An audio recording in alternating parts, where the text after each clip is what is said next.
Hello friends, welcome in Marks Hub by Soni Yadav. आज जो मैं क्वेश्चन लेके आ रही हूँ वो हिस्ट्री का क्वेश्चन है, मध्यकालीन भारत का क्वेश्चन है। भक्ति आंदोलन क्या है, उसकी विशेषताएं क्या है, समाज पर उसका प्रभाव क्या पड़ा था और उसके मुख्य संचालकों का। इस क्वेश्चन का जो एक सिस्टमेटिक आंसर है और एक्सप्लेनेशन है वो शुरू करते हैं।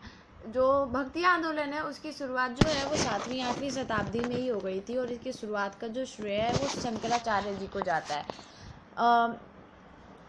इसकी शुरुआत तो 7वीं 8वीं शताब्दी में हो गई थी, लेकिन 15वीं शताब्दी में यानी कि मध्यकालीन भारत में इसका काफ़ी ज़्यादा विकास हुआ। क्योंकि इस टाइम पे जो धर्म है, धर्मों में काफ़ी ज़्यादा बुराइयाँ, कुप्रथाएं शामिल हो गई थी और इन्हीं के सुधार हेतु भक्ति आंदोलन की शुरुआत हुई। भक्ति आंदोलन जो है वो सूफी सिलसिले से प्रेरित हुआ था। सूफी सिलसिला क्या था? इस्लाम धर्म में भी काफ़ी ज़्यादा सारी बुराइयाँ विद्यमान थी और जिससे लड़ने के लिए, जिनको ख़त्म करने के लिए इस्लाम धर्म में जो आंदोलन चलाया गया उसे सूफी सिलसिला कहते हैं और इसी से प्रेरित था हमारा भक्ति आंदोलन। अब भक्ति आंदोलन उस टाइम पे मध्यकालीन भारत में धार्मिक क्षेत्र में काफ़ी सारे बदलाव हुए, महत्वपूर्ण चेतनाओं का विकास हुआ। समाज सुधारक और संतों द्वारा समाज में जो बुराइयां विद्यमान थी उसको जड़ से निकाल फेंकने के काफ़ी सारे प्रयत्न हुए। जनसाधारण भाषा में लोगों तक शिक्षाएं पहुंचाई गई, जिनसे भगवान की आराधना करना आसान हो गया और अपने धर्म को फॉलो करना जो है वो सरल हो गया लोगों के लिए। और इसी प्रकार के जो अलग अलग प्रयास किए गए, विविध प्रकार प्रयास हुए, इन्हीं प्रयासों को सामूहिक रूप से हम भक्ति आंदोलन की संज्ञा देते हैं। भक्ति आंदोलन के चरण, तो भक्ति आंदोलन को 3 चरणों में विभाजित किया जाता है। इसका जो पहला चरण था उसका उद्देश्य क्या था? उसका उद्देश्य था हिंदू धर्म के जो सिद्धांत है उसकी व्याख्या लोगों के सामने इस ढंग से करना जिससे कि इसकी जो प्रसिद्धता थी वो लोगों के बीच में इसकी लोकप्रियता बनी रहे। क्योंकि उस मध्यकालीन भारत में ब्राह्मणों द्वारा जो लोगों का शोषण है हिंदू धर्म में काफ़ी ज़्यादा बढ़ गया था। एक निम्न वर्गीय व्यक्ति को धर्म के नाम पर काफ़ी सारे आडंबर, त्याग, व्रत, दान दक्षिणा, यज्ञ आदि का बोझ उठाना पड़ता था और जिस वजह से उसे भक्ति की राह पर चलने में काफ़ी ज़्यादा समस्याएं होती थी। उसके लिए काफ़ी ज़्यादा जो आंदोलन है, जनता जो है वो भक्ति के राह पे धर्म का फॉलो करने में काफ़ी ज़्यादा असफल हो रही थी। इसलिए हिंदू धर्म की प्रसिद्धता कम हो रही थी। साथ ही जैन और बौद्ध जो धर्म है और जो नए धर्म है उनकी जो शिक्षाएं थी वो उस टाइम पे काफ़ी ज़्यादा प्रचलित हो रही थी। लोग उसकी तरफ काफ़ी ज़्यादा आकर्षित हो रहे थे, जिस कारण से हिंदू जो धर्म है वो संकुचित हो रहा था। और इन्हीं सब के बीच जो हिंदू धर्म है उन लोग मतलब इसकी आवश्यकता पड़ी कि हिंदू धर्म के सिद्धांतों की व्याख्या लोगों के सामने इस तरीके से किया जाए जिससे कि हिंदू धर्म को फॉलो करना लोगों के लिए आसान हो जाए और लोगों के बीच में जो उसकी लोकप्रियता है वो बनी रहे। और जो जो चरण है, सेकंड चरण में धर्म और समाज सुधार आंदोलन, जिसने जाति प्रथा की जो जटिलता थी उसका विरोध किया और ब्राह्मणों के वर्चस्व को चुनौती दी। इसका तीसरा जो चरण था उसका जो स्वरूप था वो साम्यवादी चिंतन का था, जिसमें हिंदू और इस्लाम धर्म के बीच एक मिश्रित परंपरा का विकास और रूढ़ि एवं कट्टरपंथी विचारों के विपरीत एक उदार असहिष्णुतापूर्ण विचारधारा को विकसित करना था। अगर एक सरल भाषा में समझाओ या सरल लैंग्वेज में कहूँ, इजी लैंग्वेज में, तो जो तीसरा जो चरण था उसका जो उद्देश्य था उसका उद्देश्य हिंदू और मुस्लिम धर्म में एकता स्थापित करना था। अब जो भक्ति आंदोलन था उसकी उत्पत्ति की बात करते हैं। इसकी जो उत्पत्ति थी, शुरुआत जो थी वो दक्षिण भारत से हुई थी और वहीं से भारत के विभिन्न भागों में इसका प्रचार और प्रसार हुआ। आंदोलन के प्रथम जो प्रचारक थे शंकराचार्य जी थे, जिनको भक्ति आंदोलन की शुरुआत करने का श्रेय जाता है। उनका जन्म दक्षिण भारत के मालाबार नामक स्थान पर हुआ था। शंकराचार्य जो थे वो अद्वैत को फॉलो करते थे। अद्वैत यानी कि ब्रह्म ही एक सत्य है। 8वीं शताब्दी में उन्होंने इसकी शुरुआत की थी और उन्हें जो है शंकराचार्य जी को हिंदू धर्म को पुनः स्थापित करने का भी श्रेय जाता है। यह भी कहा जाता है कि हिंदू धर्म को पुनः स्थापित जिसने किया है वो शंकराचार्य जी है। भक्ति आंदोलन के जो दूसरे महान प्रतिपादक है वो रामानुज थे। दक्षिण भारत भक्ति के सामान्य विभिन्न दर्शनाग्रही रहे और सार्वभौम की भावना से जन समुदाय शीघ्र प्रभावित होता था और शीघ्र ही जनसाधारण की एक बहुत बड़ी जो जनसंख्या थी वो भक्ति आंदोलन की अनुयायी बन गई। किंतु जो भक्ति आंदोलन जो था उसकी शुरुआत तो दक्षिण भारत में हुई, लेकिन दक्षिण भारत की अपेक्षा उत्तर भारत में इसका जो विकास है वो काफ़ी ज़्यादा हुआ और उत्तर भारत में जो है उसके विकास का जो या उसकी शुरुआत का जो श्रेय है वो रामानंद जी को जाता है। भक्ति आंदोलन के उद्देश्य की बात करते हैं। भक्ति आंदोलन का जो उद्देश्य था वो हिंदू धर्म एवं समाज में सुधार करना और इस्लाम एवं हिंदू धर्म में समन्वय स्थापित करना यानी कि एकता स्थापित करना था और अपने उद्देश्य में जो यह आंदोलन था काफ़ी हद तक सफल भी रहा। अब भक्ति आंदोलन का जो स्वरूप था उसके लिए दो धारणाएं विद्यमान है। जो पहली जो धारणा है उसमें निर्गुण भक्ति की बात की गई। निर्गुण भक्ति यानी कि उसमें ये कहा गया कि भगवान का कोई आकार नहीं होता, उनकी कोई शक्ल नहीं होती, उनका कोई रंग रूप धर्म जाति नहीं होता है, वो निराकार है, इसलिए उसमें निराकार उपासना पर बल दिया गया। इसकी जो शाखा थी वो ज्ञानाश्रयी और प्रेमाश्रयी थी। जो दूसरी धारणा है उसमें सद्गुण भक्ति यानी कि किसी एक पर्टिकुलर भगवान की भक्ति की बात की गई है जैसे कि जिसमें जो प्रचलित है वो राम भक्ति और कृष्ण उपासना है। इसकी जो शाखा है वो दो है, एक तो राम भक्ति और कृष्ण भक्ति। राम भक्ति के कुछ उदाहरण मैं देती हूँ। राम भक्ति के जो कुछ उदाहरण है वो रामानंद है जिन्होंने उत्तर भारत में भक्ति आंदोलन की शुरुआत की, और जो दूसरे हैं वो तुलसीदास जी है जिन्होंने मानस को लिखा था। जो कृष्ण भक्ति है, कृष्ण भक्ति में मीराबाई, चैतन्य, सूरदास आदि कृष्ण भक्ति के उपासक थे यानी कि सद्गुण भक्ति को फॉलो करने वाले थे। अब कारण की बात करते हैं। जो भक्ति आंदोलन की जो शुरुआत के कारण थे वो निम्नलिखित है। उसका जो पहला कारण है वो ये था कि मुस्लिम शासकों के शोषण और अत्याचारों से परेशान होकर जनता ने ईश्वर की शरण में अपने को अधिक सुरक्षित महसूस कर भक्ति मार्ग का सहारा लिया। क्योंकि उस टाइम मध्यकालीन भारत में मुगलों ने अपने धर्म के प्रचार प्रसार के लिए साम दाम दंड भेद की नीति अपना रखी थी, यानी कि जो लोग प्यार से अपना धर्म परिवर्तन कर इस्लाम धर्म में शामिल हो जाते थे वो तो ठीक है, लेकिन जो नहीं होते थे उनके लिए काफ़ी ज़्यादा उन पर यातनाएं की गई, उन कर वृद्धि और अलग अलग प्रकार के उन पे कर लगाए गए और साथ में उनका इतना शोषण किया गया कि उन्हें अपने धर्म को परिवर्तित करने के लिए मजबूर कर दिया गया। और इन्हीं सारी यातनाओं से और शोषण अत्याचारों से परेशान होकर जनता ने ईश्वर के शरण में अपने आप को सुरक्षित महसूस किया और भक्ति मार्ग का सहारा लिया और भक्ति आंदोलन के अनुयायी बन गए। इसका जो दूसरा कारण है वो ये है कि हिंदू और मुस्लिम जनता के आपस में सामाजिक और सांस्कृतिक संपर्क से दोनों के मध्य सद्भाव और सहानुभूति एवं सहयोग की भावना को बढ़ावा देना जो था इसका भक्ति आंदोलन का उद्देश्य था। क्योंकि धर्म के आधार पर काफ़ी ज़्यादा उस टाइम पे भी राजनीति होने लगी थी और काफ़ी ज़्यादा लोग ये धार्मिक भेदभाव से परेशान हो गए थे। तीसरा जो कारण था वो सूफी सिलसिला वाला था। मैंने आपको स्टार्टिंग में ही बताया कि जो सूफी सिलसिला से ही जो था भक्ति आंदोलन वो प्रभावित था। सूफी संतों की उदार और सहिष्णुता पूर्णता की भावना तथा ईश्वरवाद में उनकी प्रबल विश्वास ने हिंदू को ये जो शिक्षाएं थी सूफी सिलसिला की, उससे जो हिंदू जो लोग थे, हिंदू जो धर्म के अनुयायी थे वो काफ़ी ज़्यादा प्रभावित हुए, जिस कारण हिंदू इस्लाम प्रभावित हुए जिस कारण से हिंदू ये जो आंदोलन था भक्ति आंदोलन ये इस्लाम धर्म के काफ़ी ज़्यादा निकट था।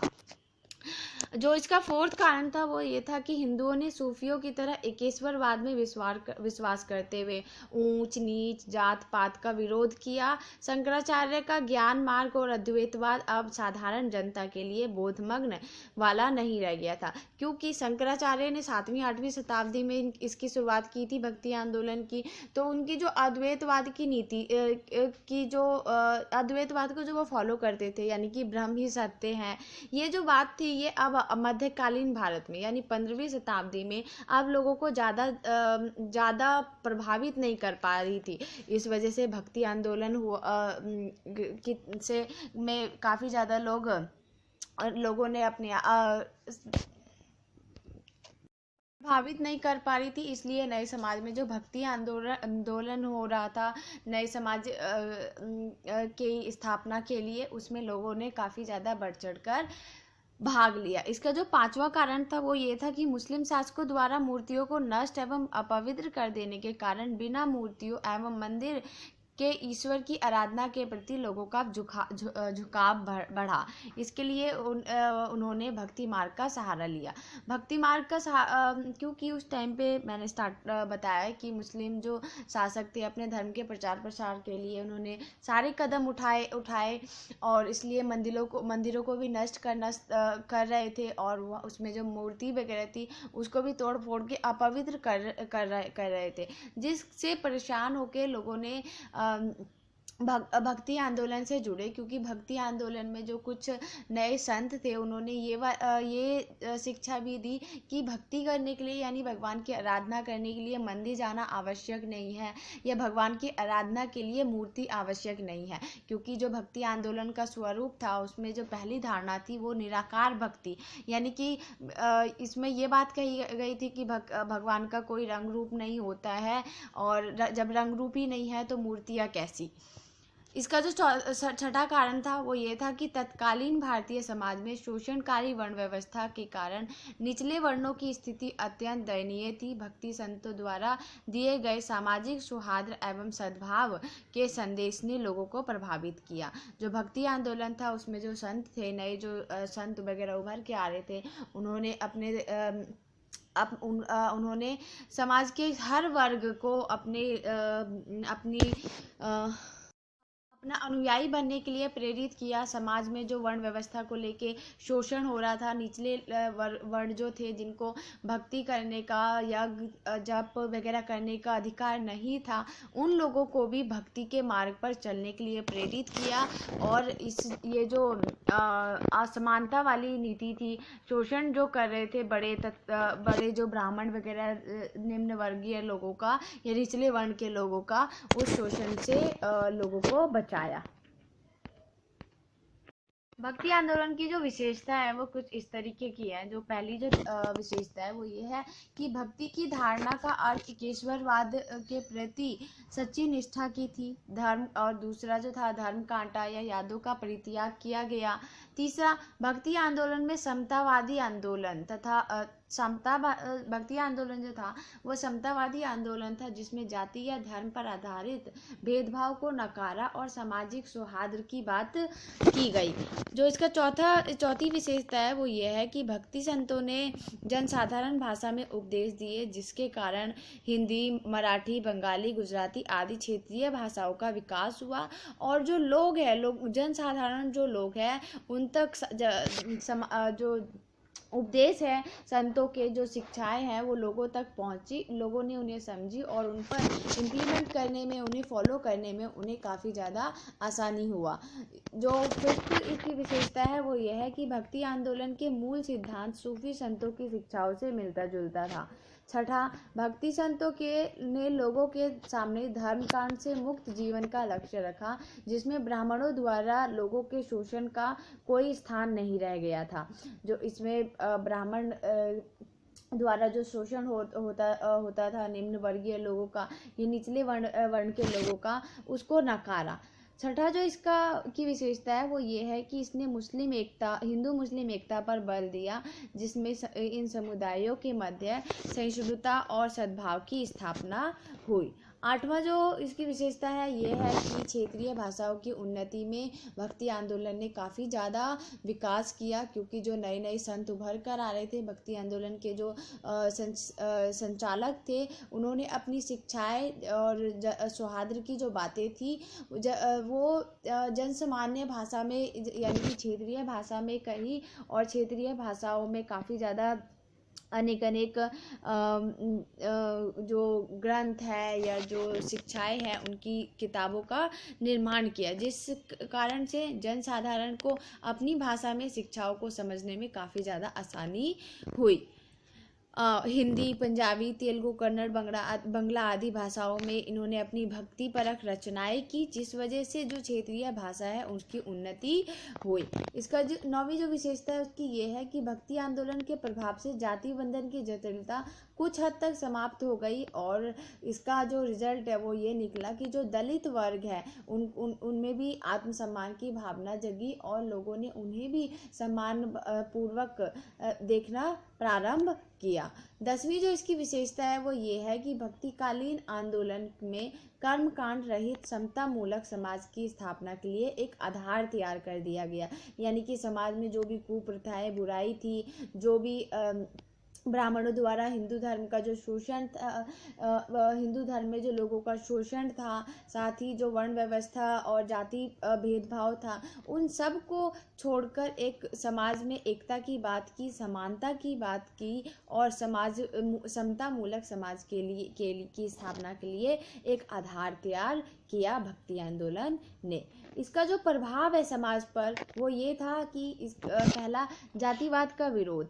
अब क्योंकि उस टाइम जातिवाद और भेदभाव, वर्ण व्यवस्था से लोग काफ़ी ज़्यादा परेशान हो गए थे, भक्ति आंदोलन के साथ जुड़े हुए व्यक्तियों ने जातिवाद का विरोध किया और सभी लोगों को एक दूसरे का खाना खाने, एक दूसरे का सम्मान करने और सबको समान दर्जा देने की बात ने समाज को प्रभावित किया।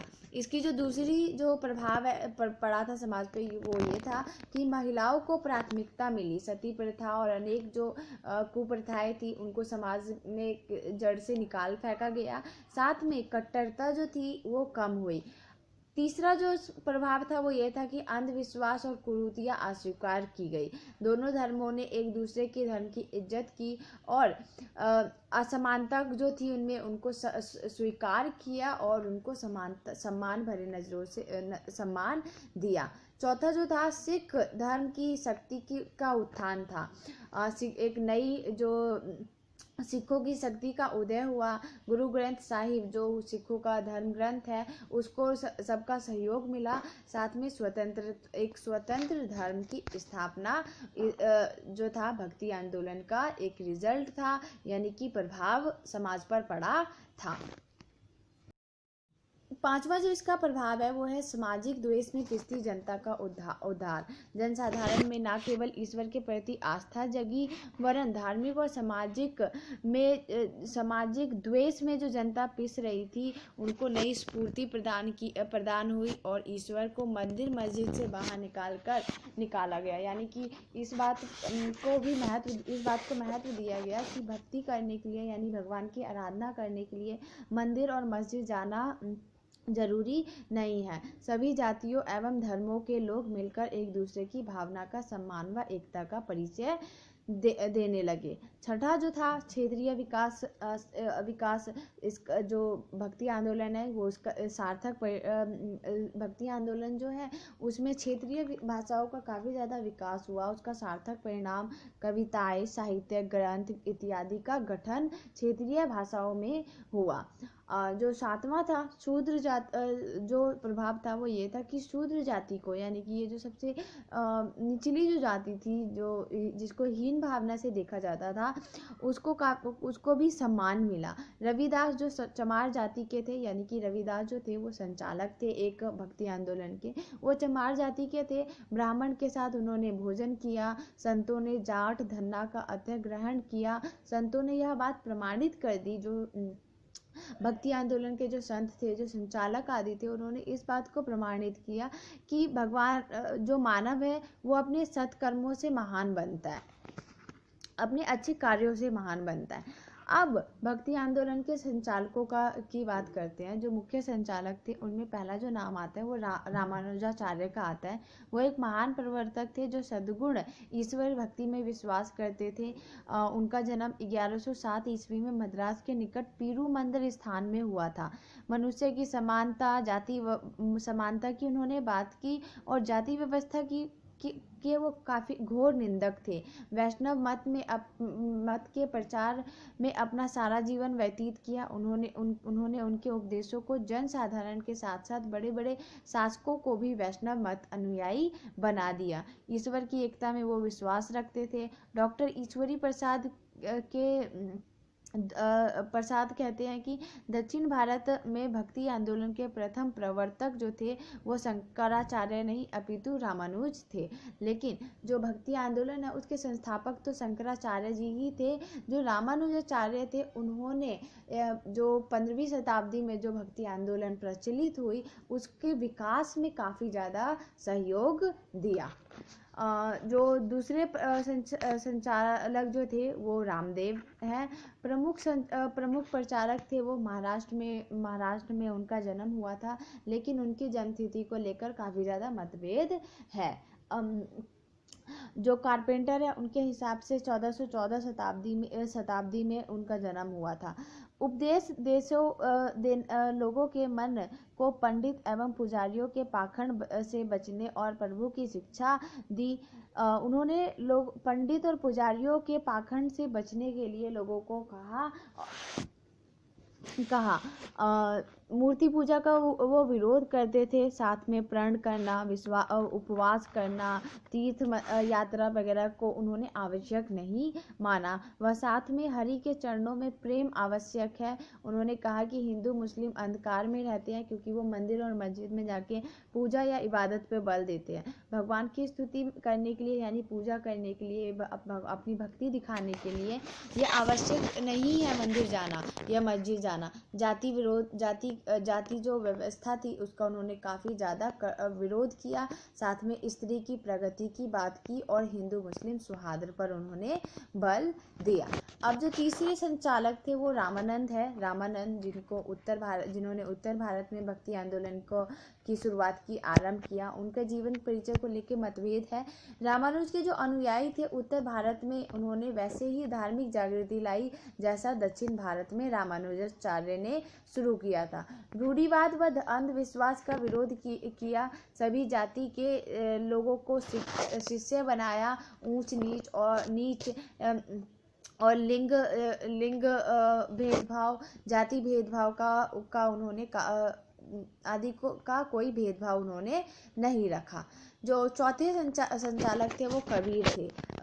मध्यकालीन संतों में कबीरदास की जो साहित्य है, उनकी जो साहित्यिक रचनाएं हैं उनका ऐतिहासिक योगदान है जिसे निसंदेह ही अविस्मरणीय है, यानी कि उसे भूला नहीं जा सकता। उनका जो जन्म है वो 1389 ईस्वी में हुआ था और उनकी मृत्यु 1518 में हुई। वो एक महान समाज सुधारक थे जिन्हें अपने कार्यों में यानी कि जो उन्होंने सोचा वो किया और उस काम को करने में वो सफल रहे। अपने कार्यों में सफल रहे। कबीर ने जो है अपनी शिक्षाएं वो सरल यानी कि क्षेत्रीय भाषाओं में दी और सरल और उनकी शिक्षाएं वो काफ़ी ज़्यादा सरल और स्पष्ट है, लोग बड़ी आसानी से उसे समझ सकते हैं। पहली जो उनकी शिक्षा थी वो ये थी कि वो परम एकता में विश्वास रखते थे। जाति प्रथा, मूर्ति पूजा, धार्मिक कर्मकांड, जप तप अवतार सिद्धांत का वो घोर विरोध करते थे। एकेश्वरवाद और निराकार की उपासना को उन्होंने महत्व दिया और जनसाधारण भाषा का प्रयोग करके अपनी शिक्षाओं को लोगों तक पहुंचाया। ईश्वर की सच्चाई भक्तों का हृदय, सच्चा जो स्थान है वो भक्तों का हृदय है, ना कि मंदिर और मस्जिद। इस बात पर उन्होंने बल दिया। साथ ही जप करना, माला फेरना, इन सारी बातों को उन्होंने पाखंड बताया। इस्लाम धर्म पे भी उन्होंने व्यंग किया। उन्होंने हिंदू और इस्लाम दो में या किसी भी धर्म को नहीं अपनाया, उन्होंने दोनों ही धर्मों की बुराइयां की। इस्लाम धर्म का व्यंग करते हुए वो कहते हैं, काकर पत्थर जोड़ के मस्जिद लई चुनाई, ता चढ़ मुल्ला बांग दे क्या बहरा हुआ खुदाई। यानी कि कंकर पत्थर जोड़ के मुसलमानों ने बड़ी बड़ी मस्जिदें तो चुनवा ली और साथ में जो वो मस्जिद के ऊपर टॉप पे जो वो माइक लगा के या स्पीकर लगा के जो नमाज अदा करते हैं या जो भी करते हैं उनकी इसीलिए उस बात पे उन्होंने वो व्यंग करते हुए कहा है कि क्या खुदा तुम्हारा बहरा है कि तुम्हें ऐसा करने की ज़रूरत पड़ी। हिंदू धर्म पे भी उन्होंने काफ़ी ज़्यादा चोट किया है। उन्होंने कहा कि पत्थर पूजे हरी मिले तो मैं पूजूं पहाड़, ताते तो चाकी भली पीस खाए संसार। यानी कि अगर पत्थर पूजने से हरी मिलते हैं, भगवान मिलते हैं, तो मैं तो पहाड़ पूज दूंगा। इन सब से तो अच्छा है कि ताते चक्की यानी कि वो एक तरीके के पत्थर होते हैं, 2 गोल पत्थर होते हैं जिसमें गेहूं वगैरह पीसते हैं। और उन्होंने कहा कि फिर तो मैं उस पत्थर को पूजूंगा जिसमें अनाज को पीस पीस के लोगों का पेट भरता है, जिसको पूरा संसार खाता है।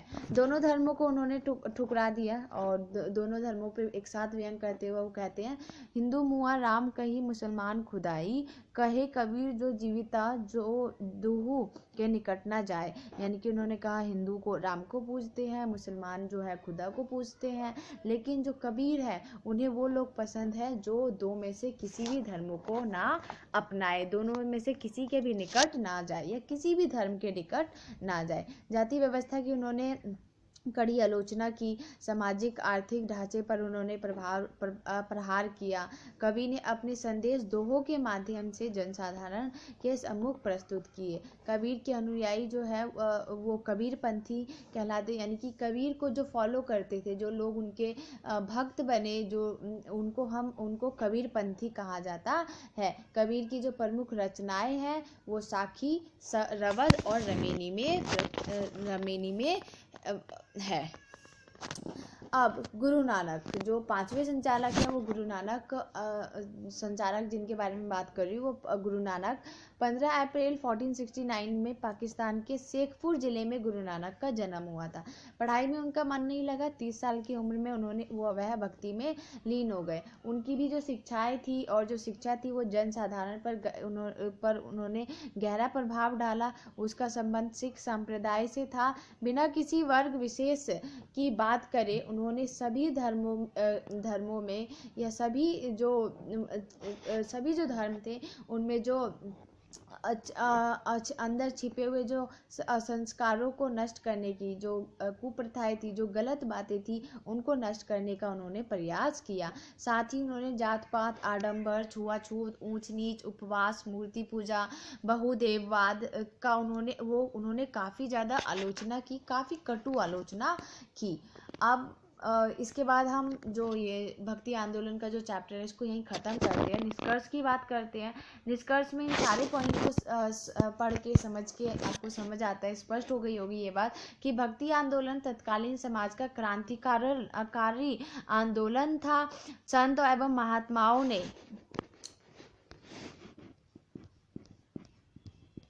क्रांतिकारी आंदोलन था। संत एवं महात्माओं ने अपने धार्मिक विचारों, सिद्धांतों और उपदेशों को सामान्य जनता तक पहुंचाया और सामाजिक और धार्मिक एकता को बढ़ावा दिया।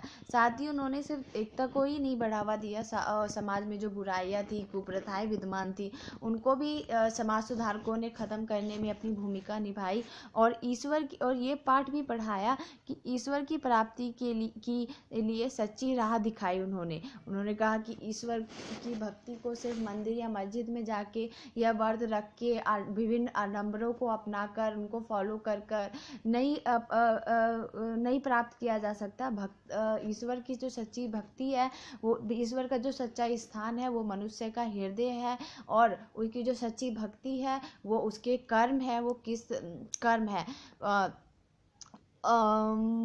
और ये जो भक्ति आंदोलन है उसमें महिलाओं को भी काफ़ी ज़्यादा सम्मान मिला। जो निचले तबके के लोग थे, यानी कि जो शूद्र जाति के लोग थे, निम्न जाति के जो लोग थे, उन सभी को भक्ति करने का एक तरीके से आधार मिल गया।